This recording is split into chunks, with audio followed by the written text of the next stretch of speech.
बस अभी रुख करके बैठना चाहिए। ये तरीका है। जब सलातो सलाम सारे लोग मिल के पढ़ें तो सारे लोगों को गोल बंद होके पढ़ना चाहिए।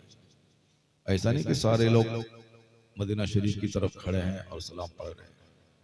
मदीना शरीफ की तरफ तन्हा जब रहें तो तब पढ़ें, लेकिन जब सब मिल के सलाम पढ़ रहे हो तो चारों तरफ से हल्का बना के, चारों तरफ से एक घेरा बना के तब पढ़ें।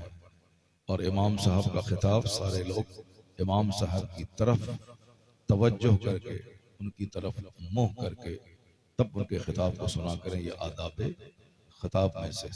अल्लाह तबारक व तआला हम सबों को दीनी महफिलों की कद्र करने की तौफीक अता फरमाए। मैंने आपसे कहा दरूद पढ़ने के लिए, मगर आपने दरूद नहीं पढ़ा। हदीस में आया है कि मन सल्ला अलैहि मर्रतन वाहिदा सल्लल्लाहु अलैहि अशर मर्रा। आका फरमाते हैं कि जिसने मुझ पर एक बार दरूद भेजा, अल्लाह उस पर 10 बार रहमतें नाज़िल फरमाता है। अल्लाह की रहमतों को अपनी तरफ करीब करने के लिए सबसे आसान तरीन रास्ता है अल्लाह के महबूब पे कसरत से दरूद भेजना।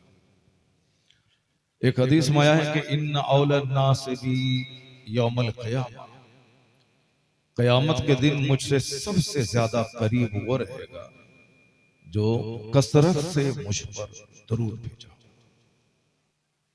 दरूद शरीफ दूसरे फिरके के लोग बहुत ज्यादा पढ़ते हैं, और चूंकि हम लोग सूखे आशिक रसूल हैं, और इसलिए से हम लोग जो काम करना चाहिए वो काम नहीं करते। दूसरों के यहाँ जब सिर्फ लफ्ज मोहम्मद बोला जाता है तो सारा मजमा उसका जोर से बोलता है सल्लल्लाहु अलैहि वसल्लम। और हम लोग दिल फेंक आशिक है, सूखा आशिक है, न नमाज है, न तिलावत है, न दुआ है, न दरूद है, बस आशिक रसूल है। इसलिए दरूद शरीफ पढ़ने में भी कोताही है और शर्म आती है। एक हदीस में है कि मन असरत अलैहि हाजत फलयुक्सिर बिस्सलात अलैहि फइन्नहा तकशफुल हुमूम वल गुमूम वल कुरूब। आका फरमाते हैं कि जिन पर हाजतें तंग हो जाए, मुश्किलात बढ़ जाए, तो उसे चाहिए कि कसरत से हुजूर पे दरूद भेजा करे। चूंकि कसरत से दरूद भेजने से मुसीबतें दूर होती हैं, रंज और अलम घटते हैं, रोजी में इजाफा होता है। वह तुकस्सिरुल अर्ज़ा, रोजियों में इजाफे का सबब है कसरत से दरूद पढ़ना। आमिलों के पास जाने की जरूरत नहीं पड़ेगी अगर आप दरूद शरीफ के आमिल बन गए। दुआ तावीज करवाने की जरूरत नहीं पड़ेगी अगर आप कसरत से दरूद शरीफ पढ़ने के आमिल हो गए। रोजाना जो 500 बार दरूद पढ़ता हो, आया है किताब में कि अल्लाह तबारक व तआला उसकी गरीबी और मुफलिसी को दूर फरमा देता है। गरीबी और मुफलिसी दूर करने का सबसे आसान तरीन रास्ता है अक़ार इस्लाम पे कसरत से दरूद भेजना। तुम लोग नहीं मानोगे जी, इसलिए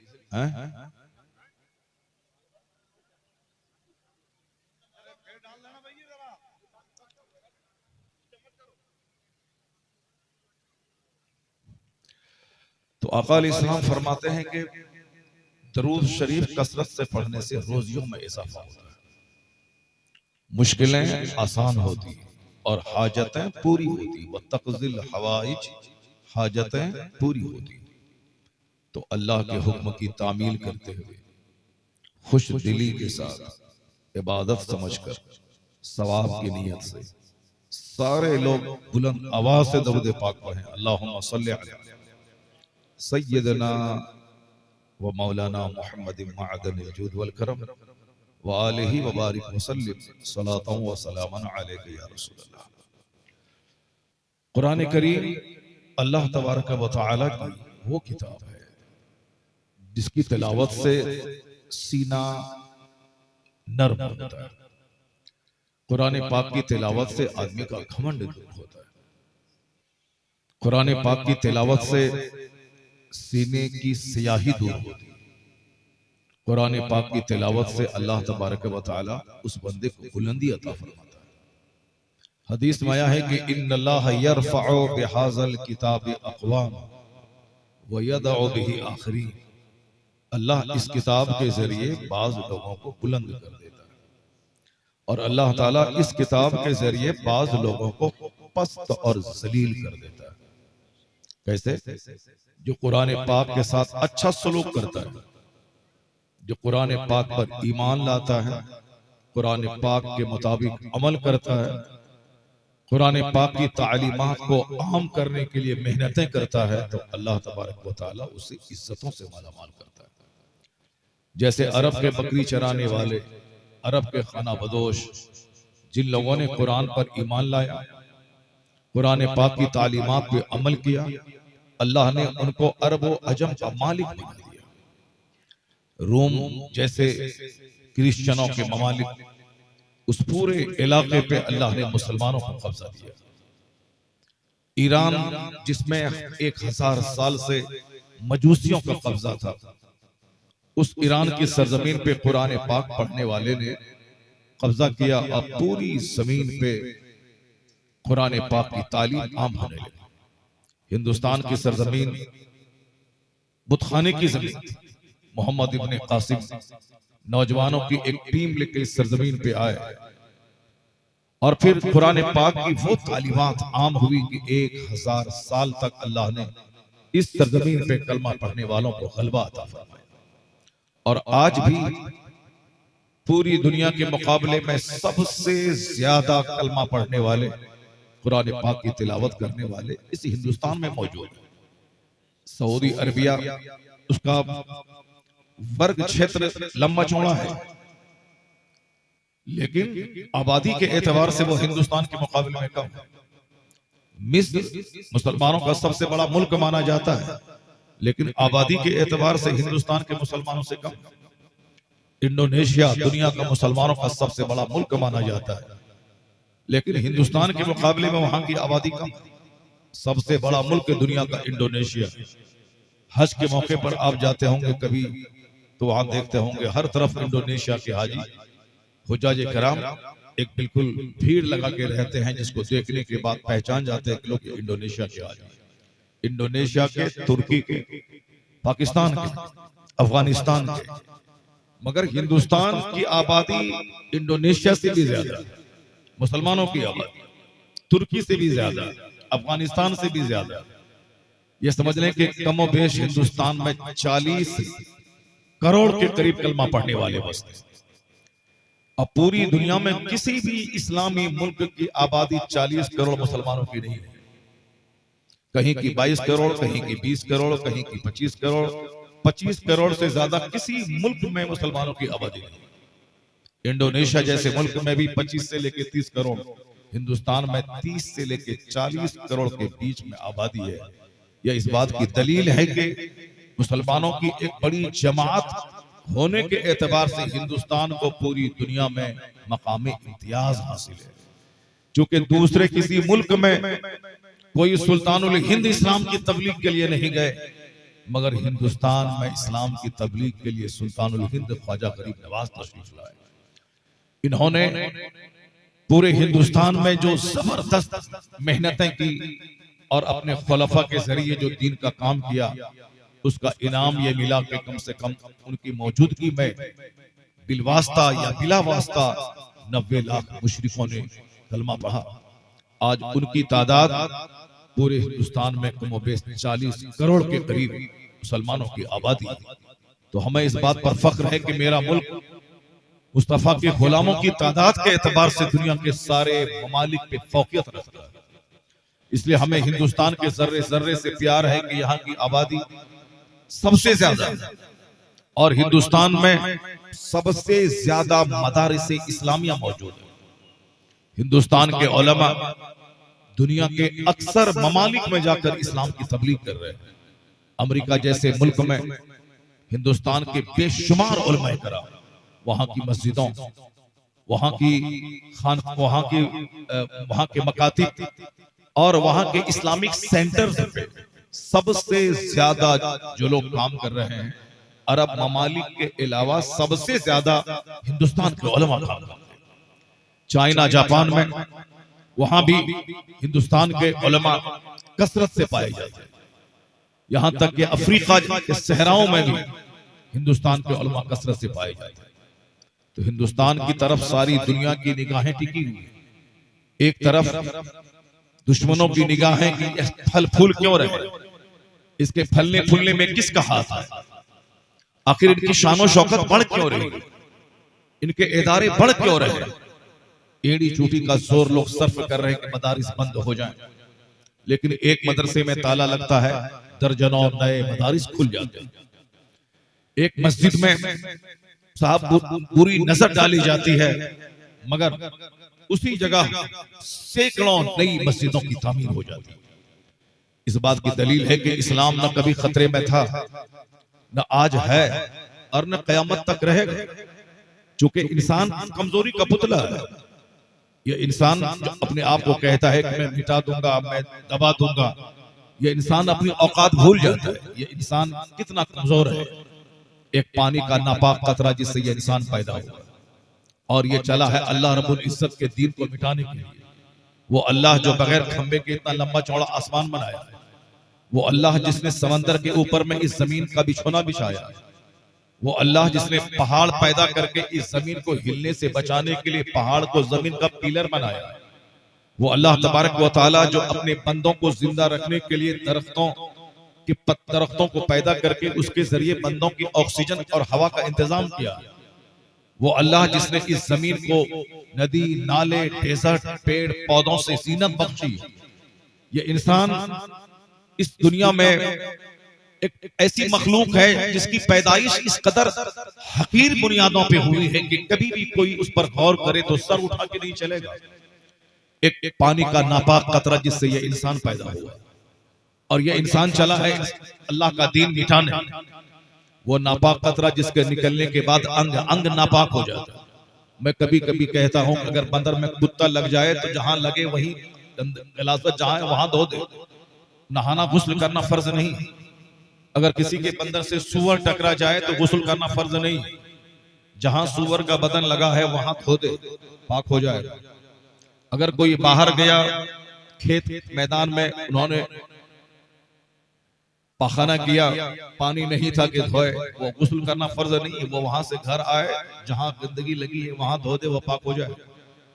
अगर किसी ने बाहर में पानी नहीं है पेशाब किया और उस पर गुस्ल फर्ज नहीं है, जहां पेशाब के कतरे लगे हैं उसको धो दे, पाक हो जाए।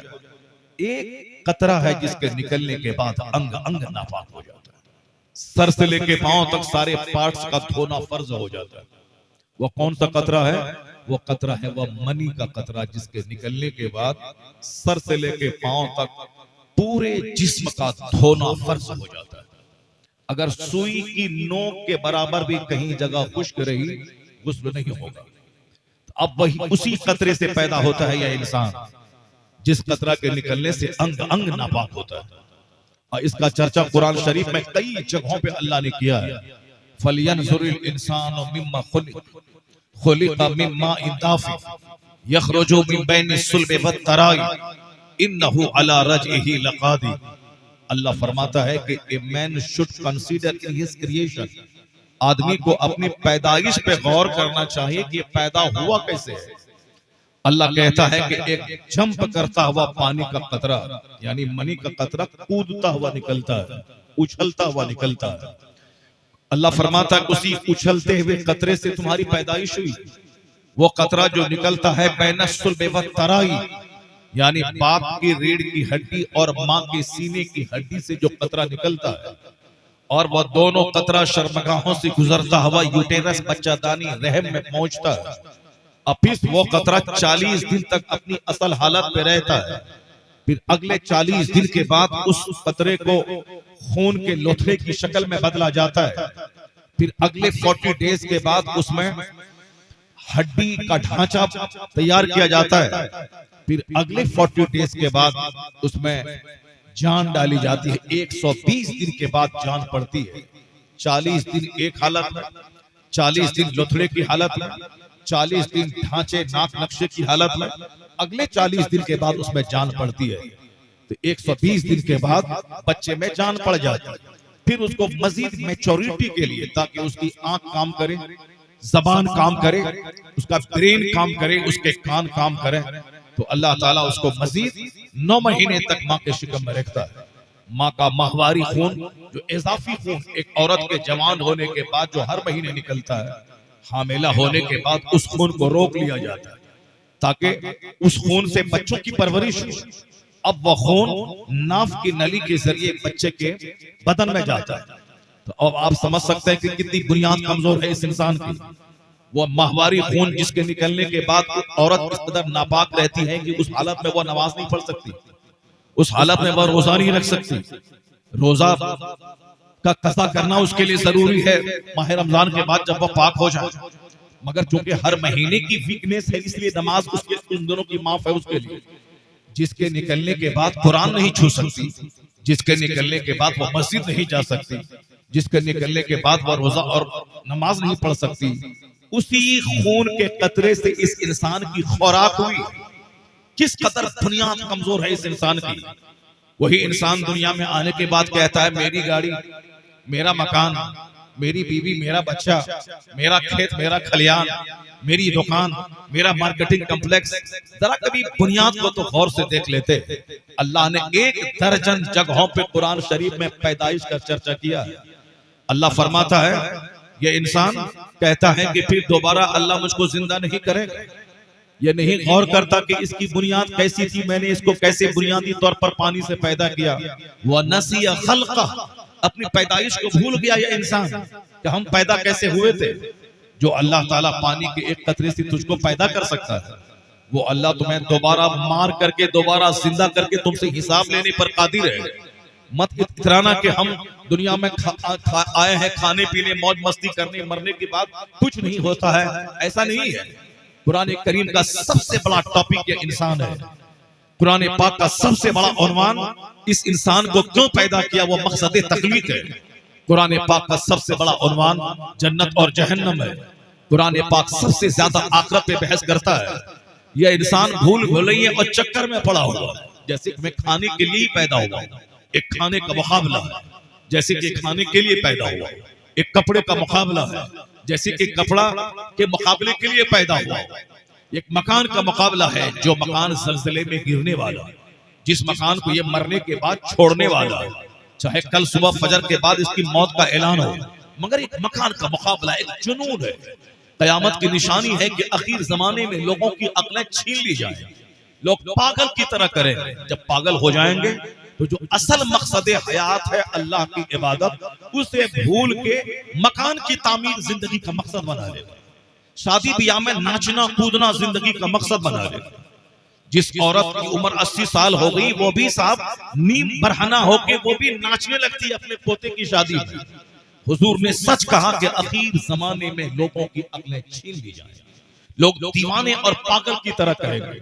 और जब लोग पागल हो जाएंगे तो अननेसेसरी चीजों में इनकी मसरूफियत बढ़ जाएगी, जैसे खाने में, कपड़े में, मकान की तामीर में, जमीन की खरीदारी में।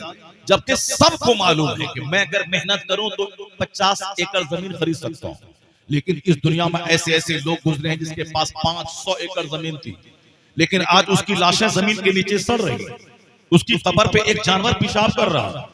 उनके जरिए जो उन्होंने झूठ बोलकर, हराम करके, नमाज छोड़कर, जो दूसरों को धोखा देके जो 500 एकड़ जमीन खरीदा था, वो जमीनें पड़ी रह गई। उस जमीन पे कोई डोम सुअर चरा रहा है, उस जमीन पे उनका बेनमाजी बच्चा उस जमीन को बेच बेच के खा रहा है। जो गुनाह किया था जमीन खरीदने के लिए, वह गुनाह तो उसके जिम्मे है। उससे सवाल होगा कि तुमने माल कहां से कमाया, कहां खर्च किया। तो गुनाह उनके जिम्मे है, मगर वो जमीन पे अब रह नहीं रहा। गुनाह उसके जिम्मे है, मगर उस मकान में वो रह नहीं रहा। गुनाह उसके जिम्मे है, मगर वो गाड़ी पे चढ़ नहीं रहा जिस गाड़ी के लिए वो झूठ बोला था। वो गाड़ी है मगर वो सड़ रहा है। जिस मकान के लिए वो झूठ बोलकर हजारों नमाजें छोड़कर जिस मकान की तामीर की, वो मकान जमीन पे खड़ा है और ये 2 गज जमीन के अंदर इसकी लाशें सड़ गई, उसकी आंख बह गई, उसका पेट वहां फट गया, उसकी हड्डियां वहां सड़ और गल गई। इसी के लिए मुकाबला है। अल्लाह ने 1 दर्जन से ज्यादा जगहों पे कुरान शरीफ में मेरी औकात याद दिलाया कि तुमको मैंने एक बदबूदार गारे से पैदा किया, मिन तीन लाज़िम, अल्लाह कहता है एक चपचपाती हुई मिट्टी से तुझको मैंने पैदा किया। यानी पहले जब मिट्टी को गोंधा गया, फरिश्तों ने गोंधा, फिर वो मिट्टी चपचपाती हुई बदबूदार गारे की शक्ल में हो गई। उसके बाद जब नक्शा बना फिर वह मिट्टी बजती हुई हो गई। अल्लाह कहता है वलक़द खलक़नल इंसाना मिन सलालतिन मिन तीन, हमने बजती हुई मिट्टी से पैदा किया। लोग कॉमेडी पढ़ रहा है, कुरान नहीं पढ़ रहा। लोग किस्सा कहानी बोल रहा है, कुरान नहीं बोल रहा। लोग गाने सुन रहा है, कुरान नहीं पढ़ रहा। इसलिए अल्लाह के कलाम के साथ जब अच्छा सुलूक बंदा नहीं करेगा, क्योंकि इससे ज्यादा सच्ची कोई बात नहीं, इससे ज्यादा